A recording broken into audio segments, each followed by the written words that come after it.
우리 오늘 말씀 같이 한번 보도록 하겠습니다.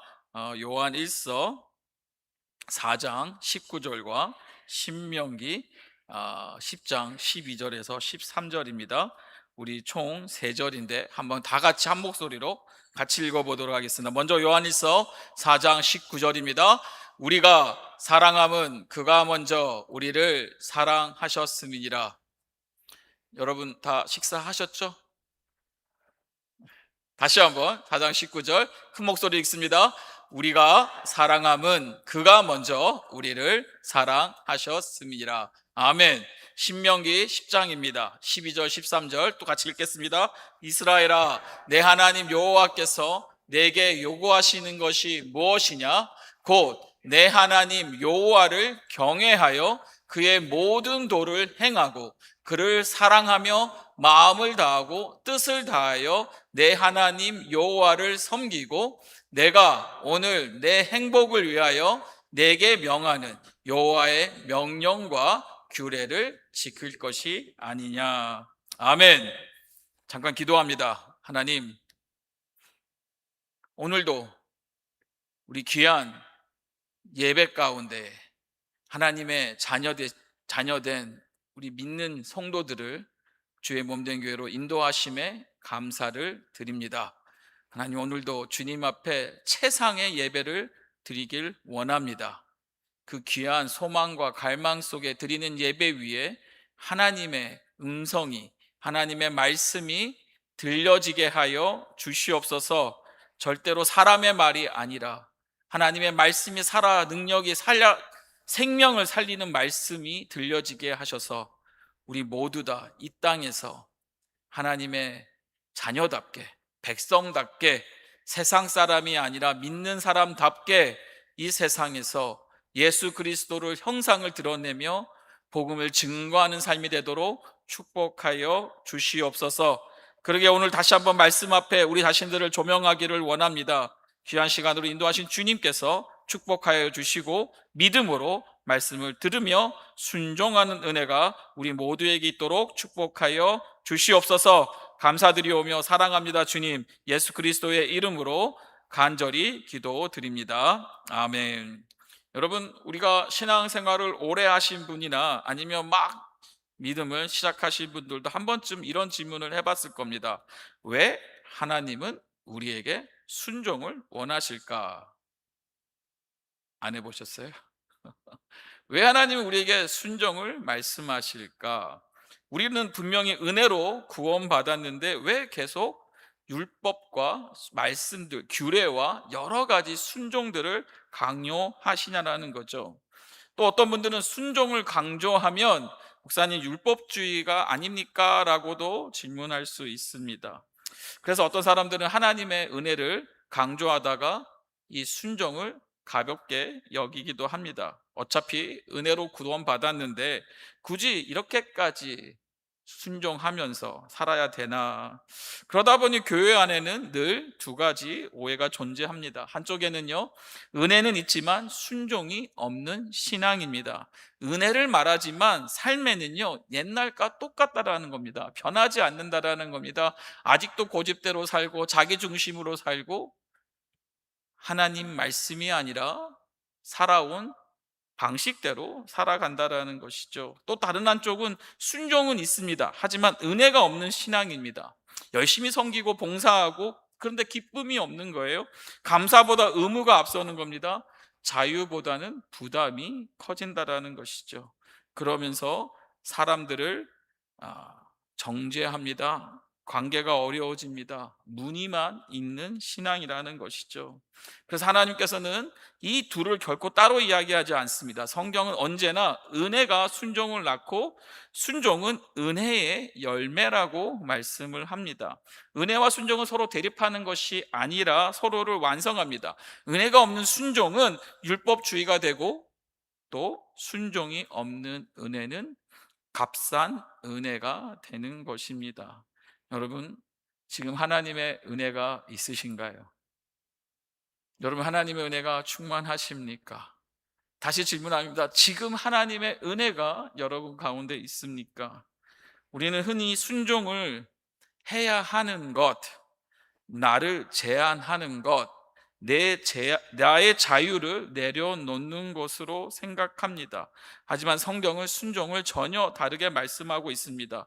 순종은요, 하나님의 사랑을 얻기 위한 조건이 아니라 이미 하나님의 주신 그 사랑을 받은 백성이, 자녀가 하나님께 드리는 믿음의 응답이고 반응이라는 것입니다. 하나님은 먼저 은혜를 베푸시고 그 은혜를 경험한 사람이 기쁨으로 순종의 길을 걷게 하시는 것입니다. 오늘부터 저는 우리 은혜와 순종의 관계라는 주제로 3주 동안 하나님의 말씀 함께 나누려고 합니다.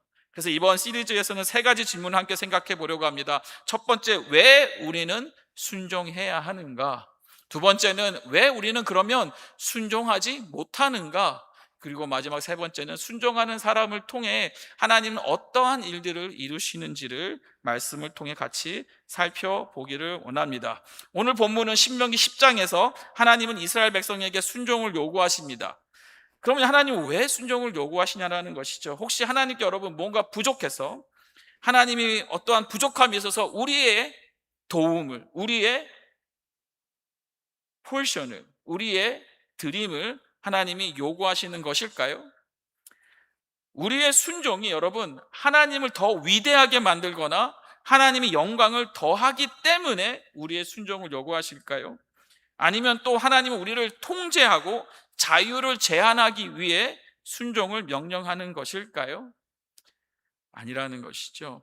그래서 이 오해되어 있는 순종의 의미를 좀 더 살펴보면서 우리를 순종의 길로 초대하시는 가장 아름다운 하나님의 인도하심을 말씀을 보기 원합니다. 첫 번째는요, 이 질문에 가장 먼저 이렇게 대답합니다. 하나님은 먼저 우리에게 무엇을요? 은혜를 베푸셨기 때문이라는 것입니다. 여러분, 이 진리를 놓치면 성경 전체를 잘못 이해하게 됩니다. 신앙생활도 힘들어집니다. 하나님을 사랑의 아버지가 아니라 끊임없이 요구만, 강요하시는 분으로 우리가 오해하게 된다는 것이죠. 그래서 오늘 본문을 이해하려면 먼저 신명기가 어떤 배경에서 주어졌는지 살펴볼 필요가 있습니다. 여러분, 신명기는요, 이스라엘 백성이 40년 광야 생활을 마치고 가나안 땅 들어가기 직전에 누구에게요? 모세가 전한 마지막 설교입니다. 모세는 이제 자신의 사명을 다 마치고 지금 무엇 앞에 이제 준비하고 있습니까? 죽음 앞에 떠날 준비를 하고 있죠. 그때 이제 여호수아에게 다시 자신의 지도자의 자리를 넘겨주어야 했습니다. 그런 그에게 이제 마지막 말씀, 마지막 설교를 하는 그 자리에서 그는 새로운 어떤 말씀을 전하기보다 이미 하나님께서 하신 일을 다시 기억하라라고 설교하고 있는 내용을 볼 수가 있습니다. 그럼 왜 하나님의 은혜를 다시 기억하라라고 말씀할까요? 저들은 지금 애굽에서 나와서 광야의 생활을 마치고 가나안에 들어가면 어떤 일들이 준비되어져 있습니까? 저기에는 이제 새로 정착하는 새로운 삶이 준비되어져 있습니다. 그런데 참 말씀을 보면 너무나 신기한 게 분명히 축복의 땅이고 풍요를 이룰 것인데 하나님은 계속 말씀하시는 거예요. 나를 잊지 말라는 거죠. 어떤 나를요? 나를 구원한, 저들을 애굽에서 구원한, 또 저들을 광야에서 구원하신 그 하나님의 은혜를 잊지 말라는 겁니다. 왜 그렇습니까?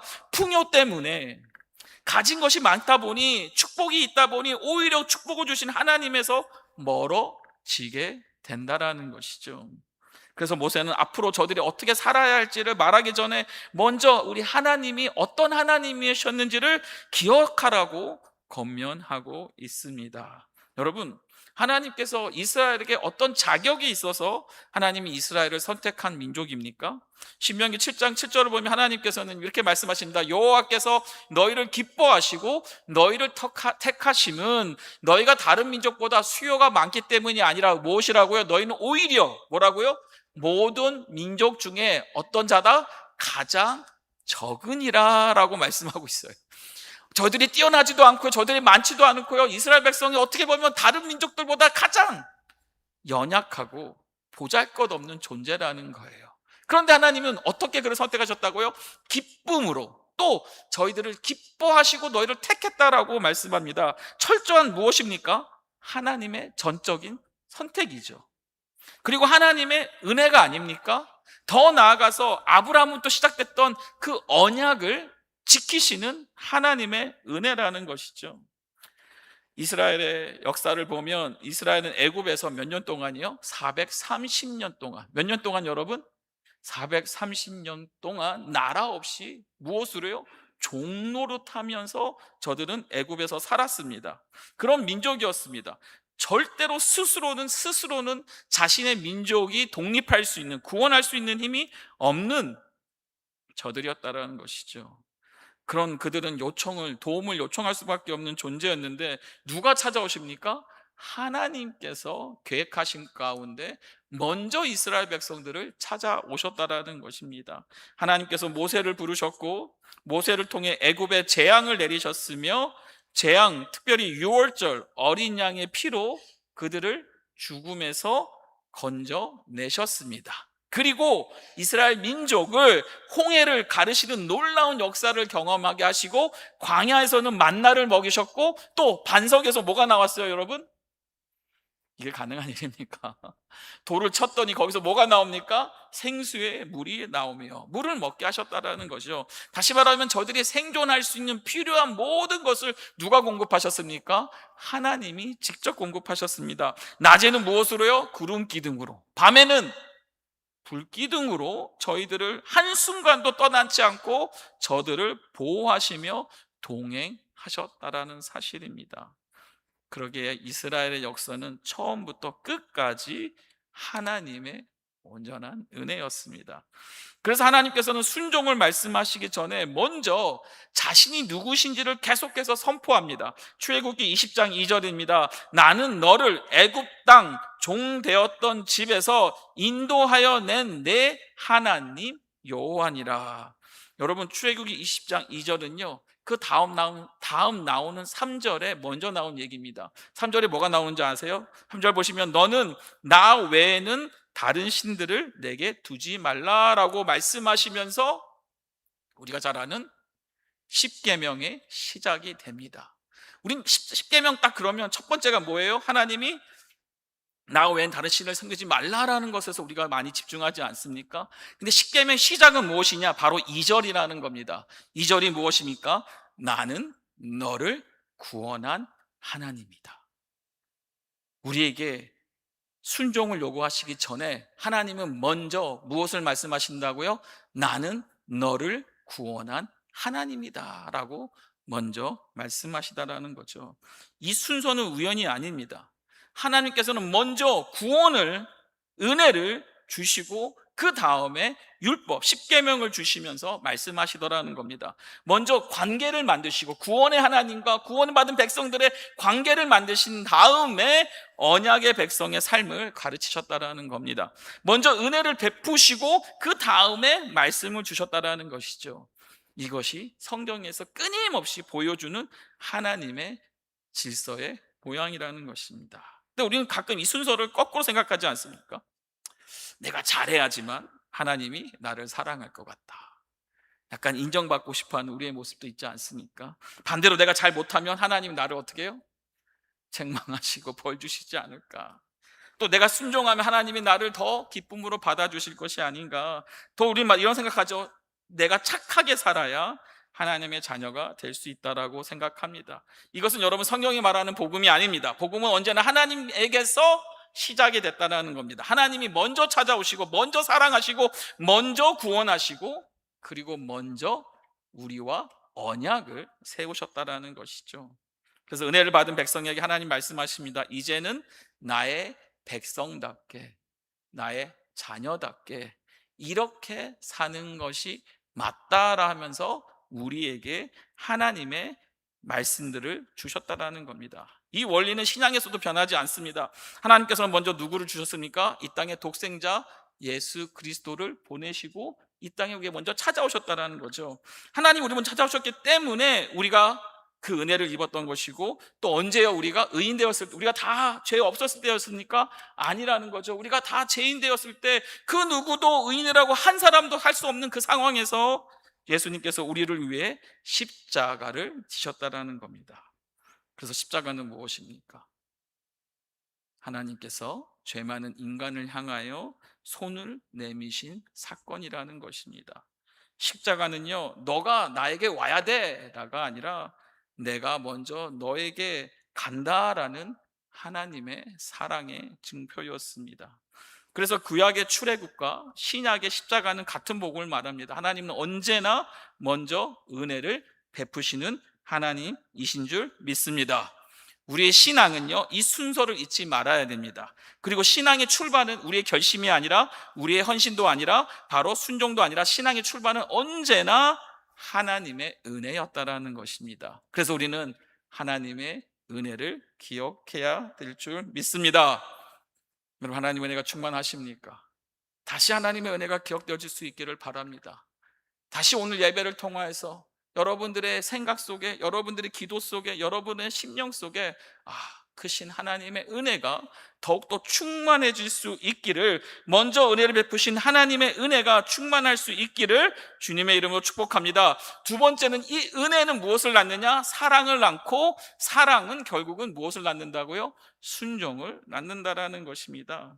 그러니까 은혜를 받은 사람은 왜 순종하게 될까요? 성경은 그 이유를 아주 단순하게 분명하게 말씀하고 있어요. 은혜는 결국 사랑을 낳고, 그 사랑이 결국은 사람으로 하여금 순종을 낳더라는 것이죠. 오늘 본문 12절 다시 보십시오. 말씀합니다. 이스라엘아, 내 하나님 여호와께서 내게 요구하시는 것이 무엇이냐? 그래서 말합니다. 곧 내 하나님 여호와를 경외하여 그의 모든 도를 행하고, 그 다음 뭐예요? 뭔가요? 그를 사랑하며라고 말하고 있습니다. 그러면서 그 사랑을 어떻게 표현합니까? 마음을 다하고 뜻을 다하여 내 하나님 여호와를 섬기고. 하나님께서는 순종을 말씀하실 때 하나님을 사랑하라라고 말씀하십니다. 그리고 그 사랑이 하나님 말씀에 순종하는 삶으로 이어지게 하십니다. 다시 말하면 성경에서 순종은 단순히 이런 규칙들을, 규례들을 지키는 행동이 아니라 무엇에서부터 여러분? 하나님을 사랑하는 그 마음에서부터 삶으로 나타나는 모습이라는 겁니다. 할렐루야. 예수님께서도 같은 말씀을 하셨습니다. 요한복음 14장 15절입니다. 같이 한번 읽어보겠습니다. 너희가 나를 사랑하면 나의 계명을 지키리라. 여러분, 주님께서 이렇게 말씀하셨습니까? 내 계명을 지키면 나를 사랑하는 것이니라. 그렇게 말씀하셨나요? 우리가 가끔 부부싸움 할 때 왜 싸웁니까? 우리가 왜 내 말을 안 들어줘? 그러니까 안 들어주기 때문에 뭐예요? 사랑을 안 하는 거야. 우리가 이런 논리 펴지 않습니까? 근데 오늘 말씀 다시 보세요. 사랑은 뭡니까? 너희가 나를 사랑한다면 결국 계명을 지킨다는 것이죠. 먼저 사랑을 말씀하셨어요. 그러니까 이 관계, 사랑의 관계라는 겁니다. 사랑하는 사람은 자연스럽게 주님의 말씀을 지키게 된다고 하셨습니다. 이 순서는 매우 중요합니다. 사랑이 먼저이고 순종은 그 사랑의 표현이라는 것입니다. 여러분 한번 생각해 보세요. 우리를 사랑하는 사람을 위해 여러분 기꺼이 시간을 내십니까? 안 내십니까? 어려운 질문드렸나요? 여러분 사랑한 사람을 위해 시간을 내세요? 안 내세요? 여러분, 목사님, 이 애를 키우는 게 왜 이렇게 힘든지 모르겠어요. 기저귀를 갈아야 줘야 되고, 이거는 시시때때로 울고, 정말 못 살겠습니다 라는 부모가 있을까요? 아니면 목사님 왜 이렇게 애가 귀여운가요? 왜가 이렇게 사랑스러웠습니까? 나만 봐도 웃으면 줘도 하나님 정말 이 생명 너무 여러분, 전자입니까? 후자입니까? 반드시 후자가 돼야 될 줄 믿습니다. 사랑하는 관계니까 그 관계 속에 자연스러움이 나옴이 사랑의 섬김의 순종의 말들이 나온다라는 거 아닙니까? 여러분, 언제 아이들이 여러분들에게 효심을 보입니까? 사춘기 때인가요?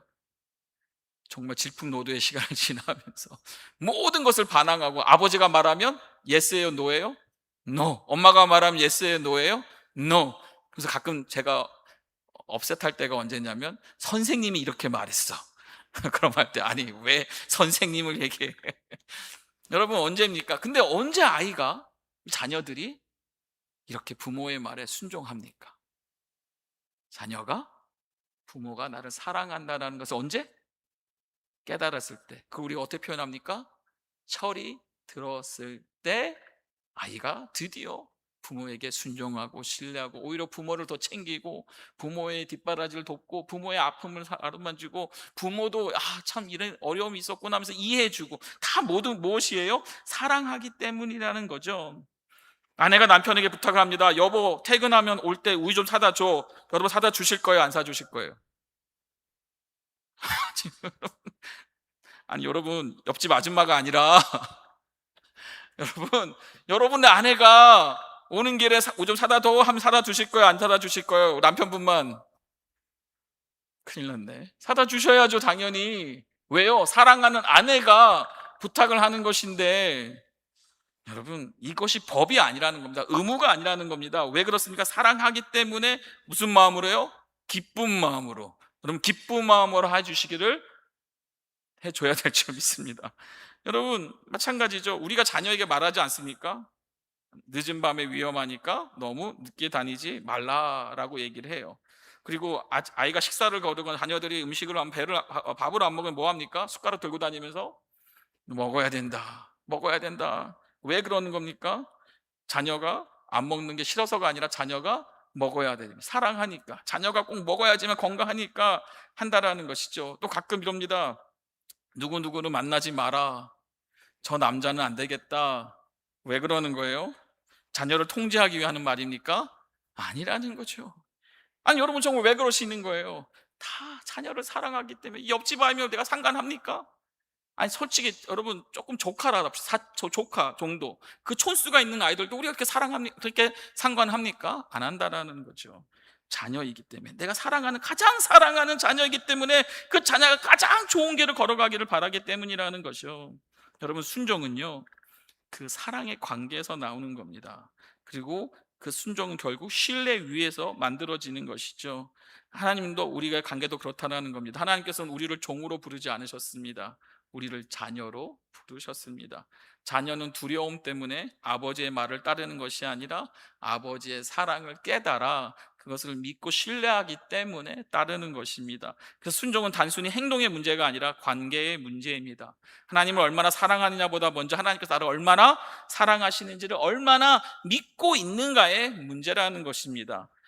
결국 하나님의 사랑을 깊이 경험한 사람은 점점 하나님을 신뢰하게 됩니다. 그 신뢰는 자연스럽게 순종으로 이어집니다. 사도 바울이 이 지지를 잘 알고 있었습니다. 그래서 고린도후서 5장 14절에서 그는 이렇게 고백합니다. 그리스도의 사랑이 우리를 어떻게 한다고요? 강건하시는도다 라고 말하고 있습니다. 그러니까 바울은, 여러분, 왜 바울이 죽으면 죽으리라 하며 사역을 했습니까?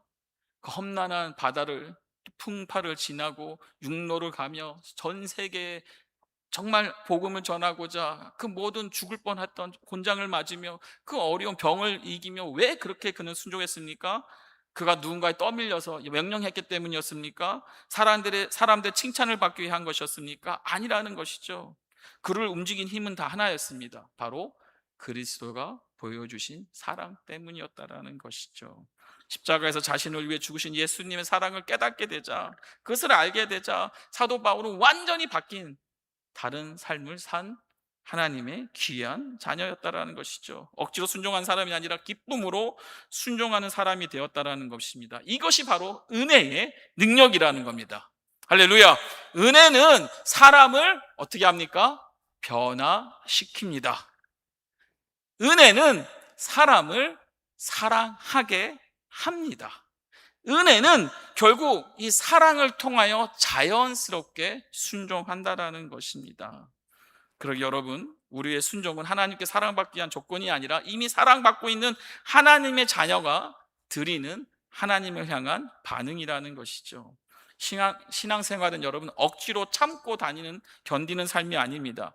해야 할 일을 하나씩 늘려가는 것이 신앙생활이 아닙니다. 먼저 하나님의 은혜를 깊이 깨달아 그 사랑 속에서 십자가를 묵상하면서 하나님이 나에게 주신 그 사랑을 더 깊이 경험하는 것이 신앙생활인 줄 믿습니다. 여러분, 사랑이 깊어질수록 순종도 깊어집니다.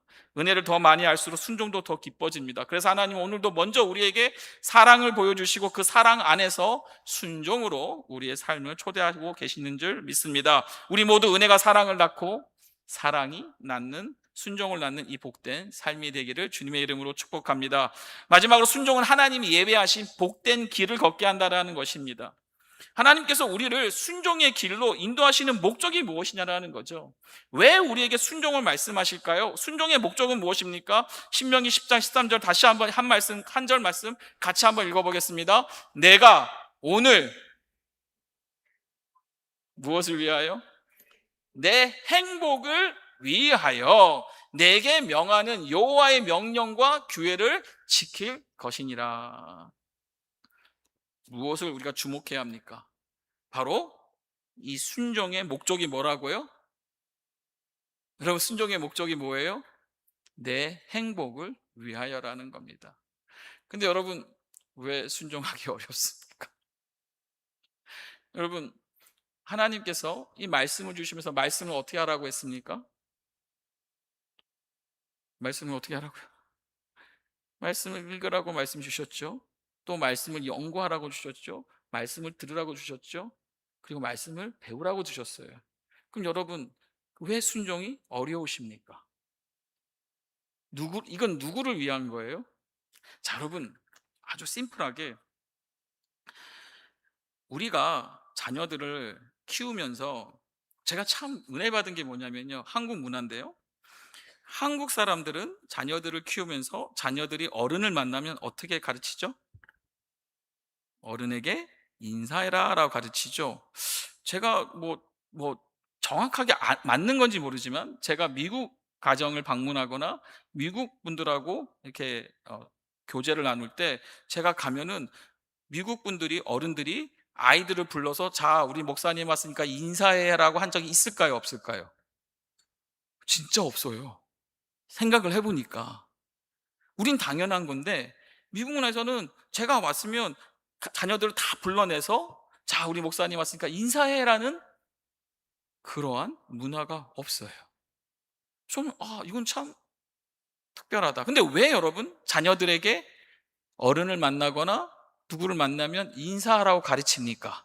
여러분 행복을 위해서입니까? 자녀의 행복을 위해서입니까? 자녀에게 좋은 문화, 좋은 매너를 가르쳐 주는 것은 누구를 위함이에요? 자녀를 위함이라는 것이죠. 그리고 어른들이 뭔가를 주시면 자녀들에게 여러분 꼭 뭘 가르치세요? 뭘 하라고? 감사해야지. 근데 아이들이 감사합니다 하는 애들이 있고 그냥 쭈뼛쭈뼛 거려요. 그럼 부모님이 어떻게 합니까? 그래, 잘했다. 그래, 안 할 수도 있지라고 끝냅니까? 아니면 엉덩이를 찹니까? 엉덩이 차서라도 뭐 해야 된다고? 감사해야 한다라고 가르치지 않습니까? 왜 그렇게 아이에게 강요하는 겁니까? 그 아이가 자라면서 늘 주신 것, 받는 것에 대한 무슨 마음을 가져라? 당연한 것이 아니라 무엇이다? 감사하라는 마음을 아기 때부터 가르치는, 원하는 이 아이를 위함이라는 것이죠. 여러분, 근데 우리는요, 때로는 하나님이 명령을 주시면 그 목적은 마치 우리를 억누르기 위한 것인 거, 우리의 자유를 빼앗는 거, 우리를 어렵게 한다라고 여러분 생각하지 않습니까? 어린아이가 부모님과 길을 걷다가 찻길에서 차가 지나가는 걸 봐요. 차가, 빨간 차가 지나가고 막 이쁜 차들이 지나가요. 그럼 아이가 그 손을 뿌리치고 차로 달려들고 합니까? 여러분 어떻게 하시겠어요? 그 손을 꽉 잡고 절대로 찻길에는 들어가는 게 아니야 라고 여러분 가르치지 않겠습니까?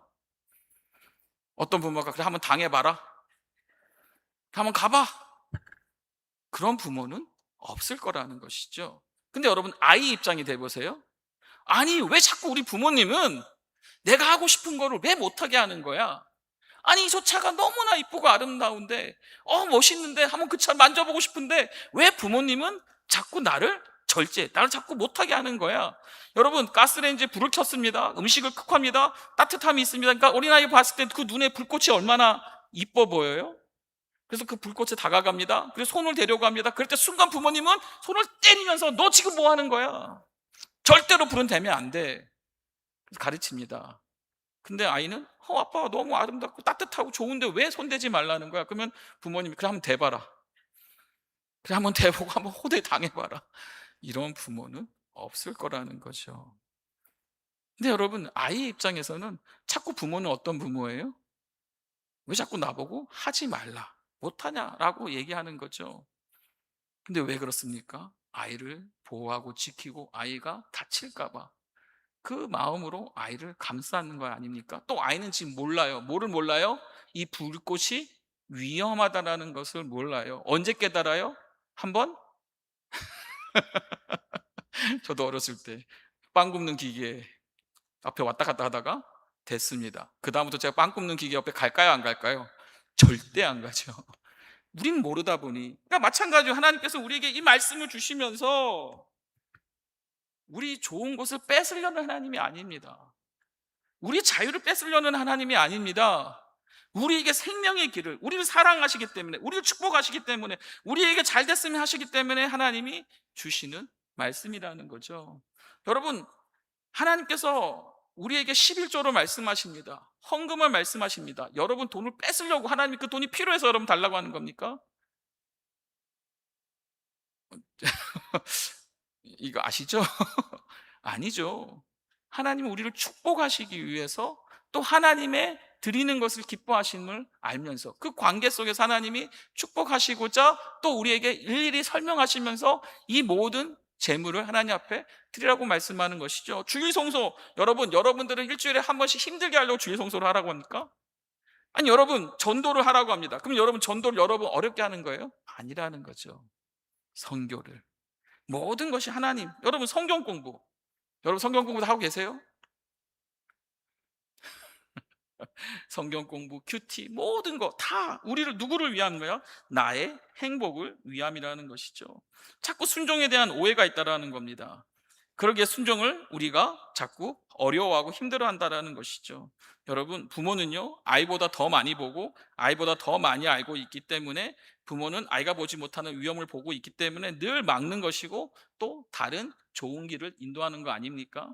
하나님도 마찬가지라는 거죠. 우리는 오늘만 바라보며 하나님은 우리의 인생 정체를 바라보십니다.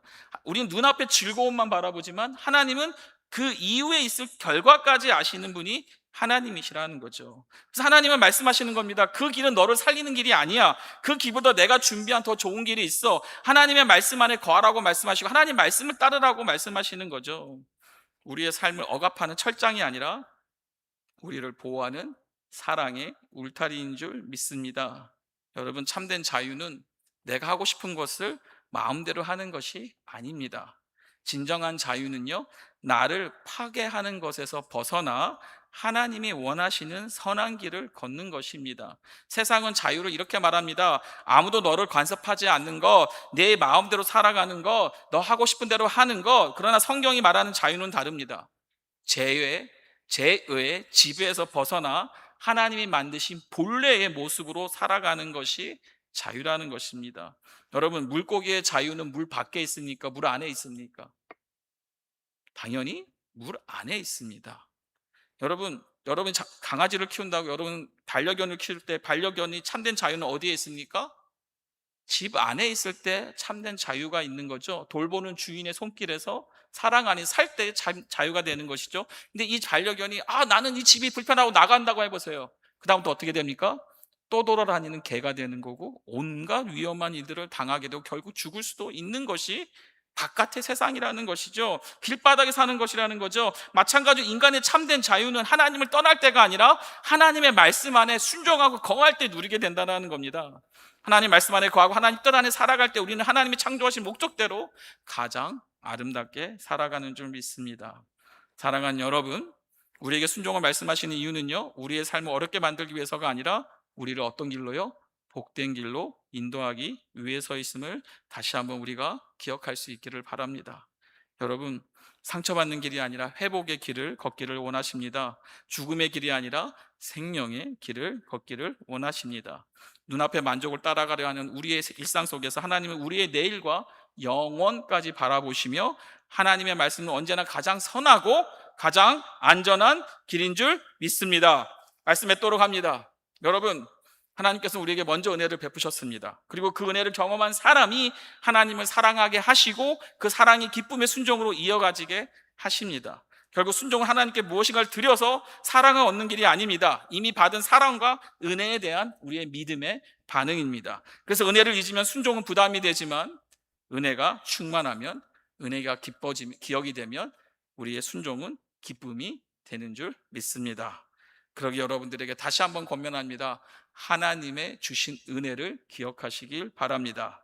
그래서 이번 한 주도 하나님께 무엇을 더 드리려고 애쓰기보다는 저의 권면은, 하나님의 말씀은 오히려 먼저 내게 베풀어 주신 하나님의 은혜를 더 기억하시기 바랍니다. 십자가의 은혜를 기억하는 사람은 하나님을 사랑하게 되고, 하나님을 사랑한 사람은 기쁨으로 말씀을 따라가게 된다라는 것이죠. 여러분, 신앙의 시작은 순종이 아니라 은혜라고 말씀드렸습니다. 그리고 신앙의 성숙은 그 안에서 기쁨으로 순종하는 삶입니다.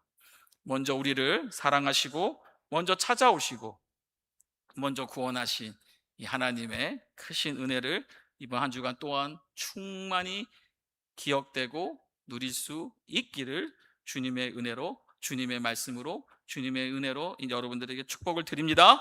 그 은혜 감사함으로 우리 모두에게 순종의 은혜가, 순종의 역사가, 순종의 변화가 일어나기를 주님의 이름으로 축복드립니다.